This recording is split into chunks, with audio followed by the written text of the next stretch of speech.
Kenya, à 30%. contrario, tu as 30%, tu peux même avoir de 35%, ça dépend. Ce qui nous manque le plus, nous, en tant qu'afro-descendants, ou en tant que noirs, ou en tant qu'africains, c'est le vivre ensemble. C'est vraiment se mettre ensemble pour pouvoir faire un projet. Jamais, jamais. Tu vas toujours voir au moins 10, 15, 20, 30 personnes qui sont derrière le groupe.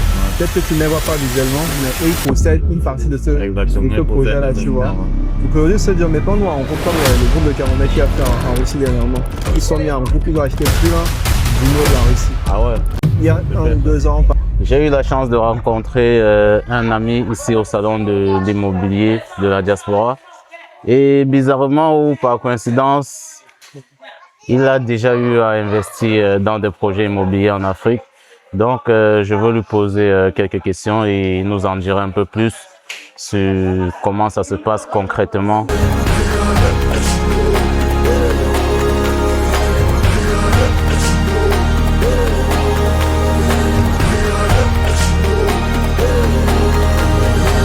Kevin, Salut Ben. bienvenue sur ma chaîne. Écoute, merci de me recevoir ici. Ok, donc tu as déjà eu à investir dans l'immobilier en Afrique, précisément dans quel pays? Dis-nous. Au Kenya. Au Kenya, ok. Et comment ça s'est passé le processus? Parce que d'autres gens voient ici, ils croient que non, c'est que du blablabla. Les gens c'est juste pour parler, c'est pas du concret. Et dis-nous comment ça s'est passé pour l'acquisition de ton bien immobilier au Kenya. Enfin, moi, dans mon cas, c'était par rapport à, via Trust Africa. Donc, c'était quelqu'un que j'avais rencontré, quoi. J'ai rencontré Eric. Et lui, il faisait des voyages, il organisait des voyages, en fait, pour pouvoir amener les gens au Kenya, leur montrer réellement c'est quoi, concrètement, en fait, investir au Kenya. Pas seulement acheter le bien, mais visiter aussi un petit peu le pays, quoi. Ouais. Du coup, j'avais décidé d'y aller. Donc, je crois que c'était en septembre 2024. Okay. Ça fait presque 2 ans aujourd'hui.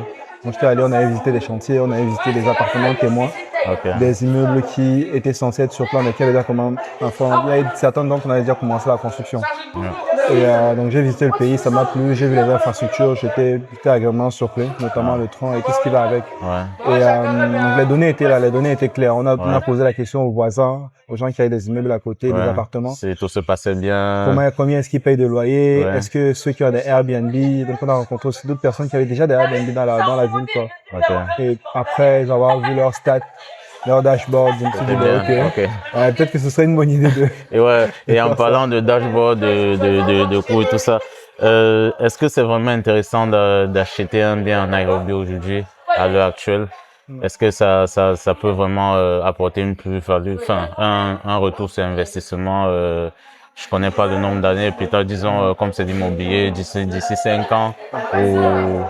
Ben après, ça dépend surtout de ce que tu as envie de faire comme investissement. Aussi, moi, je pense personnellement, j'avais pris de base pour pouvoir être habité une fois que je serai là, quoi, tu vois. Peut-être une fois l'année, si je suis d'aller en vacances au Kenya, ben, je peux loger dans mon propre bien. Prendre un Airbnb. Mais après, je me suis dit, ok, pourquoi pas, si jamais il y a l'occasion, si je ne suis pas là, je pourrais éventuellement mettre un Airbnb. Mais mon but premier n'était pas la rentabilité, c'était un investissement personnel. Personnel, ok. C'était plus à titre personnel, ok. Mais est-ce que toi, en tant qu'entrepreneur, tu ne vois pas ça autrement, genre, un peu plus que investissement personnel? Est-ce que tu vois pas que c'est un truc qui peut vraiment rendre riche beaucoup de jeunes de la diaspora? Rendre riche, c'est un bien grand mot. Je préfère qu'on n'utilise pas ce mot-là ici. Bon, qui peut faire gagner plus rapidement et beaucoup d'argent en même temps. Bien sûr, tu peux faire du 30%. 30% en un an. C'est possible de faire du 30%, pas en un an, bien sûr. Mais sur la durée, par exemple, à Bruxelles, ici, les rendements sont à 4%, 5%.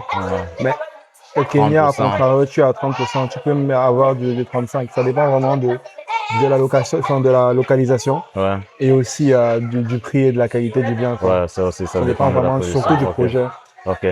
Et tu penses que, bizarrement, nous sommes ici aujourd'hui, on voit pas beaucoup de jeunes de la diaspora parce que ça leur concerne.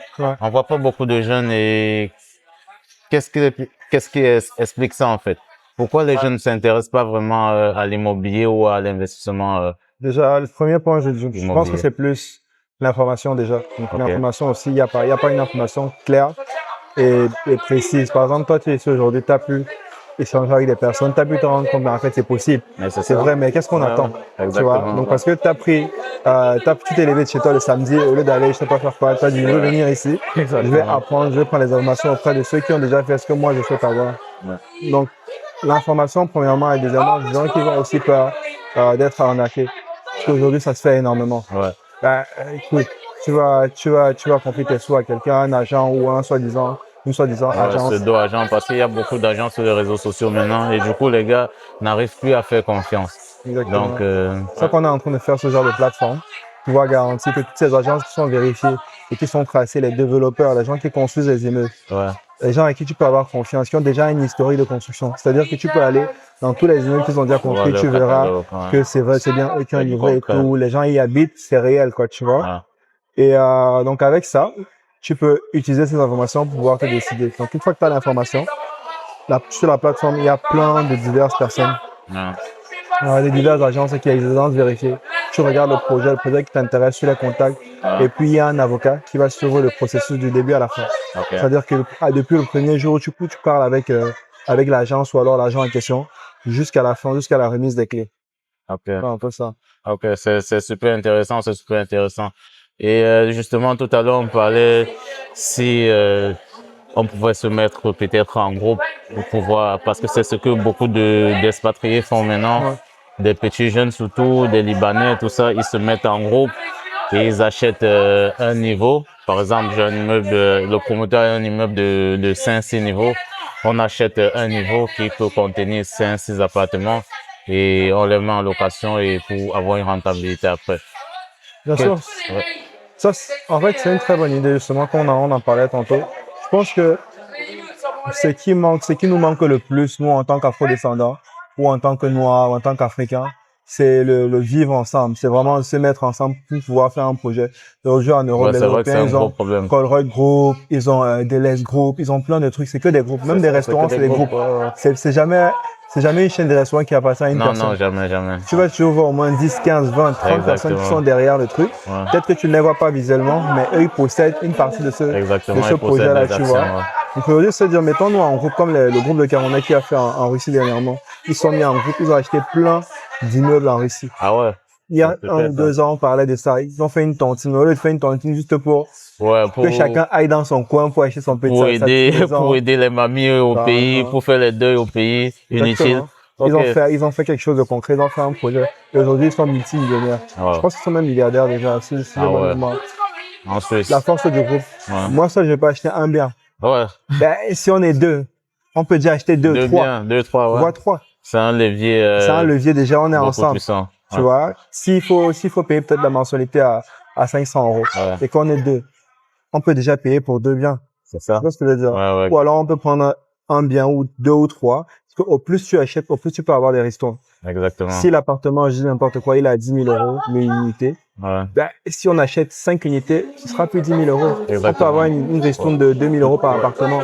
Plus tu achètes, moins tu payes, quoi. Moins tu payes. Le fait d'acheter, et surtout d'acheter tôt aussi. Parce que la plupart du temps, c'est, il n'y a pas l'argent. Parce que, et justement, ça revient à une question pertinente, justement, l'information.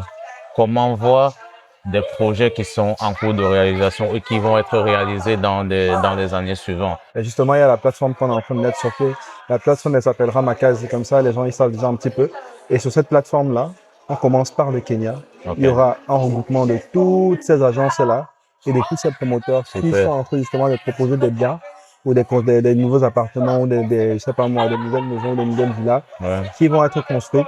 C'est-à-dire à partir du jour où ils ont acté le projet et que le fonds a été voté et que le projet a été accepté, ils peuvent lister ces biens-là sur les plateformes. Donc, en étant sur la plateforme, en mettant une alerte, etc. Donc, une fois que le bien est listé, tu peux déjà voir, OK, appartement, on va commencer. Construction va commencer, je sais pas moi, janvier 2026, février 2027, jusque peut-être pendant 2-3 ans. Donc, tu sais déjà, et combien est-ce que tu as besoin de donner d'acompte pour tel bien. Donc, en fonction du bien, tu sais déjà quel acompte est-ce que tu devras donner. Des fois, c'est de 30%. En général, c'est entre 15 et 30% d'apport. OK. Ah, c'est super intéressant. C'est vraiment super intéressant, surtout pour nous, jeunes de la diaspora. Donc, je conseillerais à un jeune aujourd'hui, bon, je suis jeune, je gagne 2500 € par mois. Je veux investir dans des biens immobiliers en Afrique. Comment je commence? comment je commence? Donc, Très je vais simple. sur la plateforme Tu vas sur la qu'on va plateforme. créer. Je sélectionne mon bien. Tu sélectionnes le bien. Une fois que tu as sélectionné le bien, tu regardes un petit peu les descriptions, un peu comme on le fait ici. Ouais. Tu regardes les descriptions, qu'est-ce qu'il y a autour, les écoles, tout est marqué. Est-ce qu'il y a les amenities dans l'immeuble? Est-ce qu'il y a une piscine dans l'immeuble? Oui, je vais prendre à quel étage. Donc, tu regardes un petit peu la description du bien. Ensuite, si tu as besoin de parler à un expert, sur la plateforme, il y a des gens qui peuvent te répondre directement. Donc, tu peux contacter l'agence qui a listé le bien, pour avoir leur retour. Et si jamais tu décides d'acheter, tu peux soit parler directement avec eux ou faire en sorte qu'il y ait un avocat qui te suive.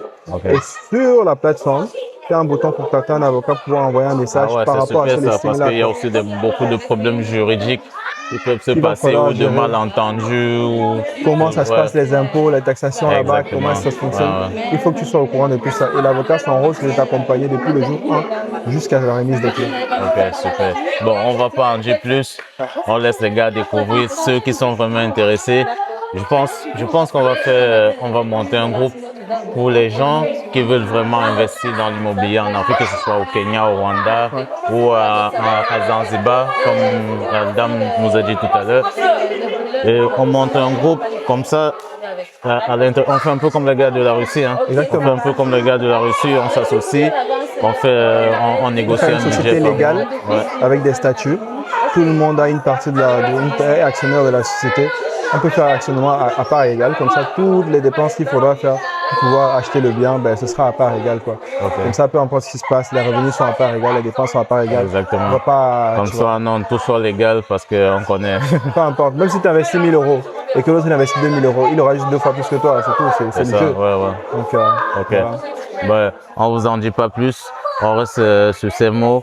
J'espère que vous avez vu qu'il y a vraiment du concret en Afrique aujourd'hui en question d'immobilier, donc n'hésitez vraiment pas à chercher par rapport à cela et je vous assure que c'est vraiment réel. N'hésitez pas et on se prend très prochainement dans une autre vidéo. Il faut cliquer sur le bouton like et partager de belles entrepreneurs. À plus les amis.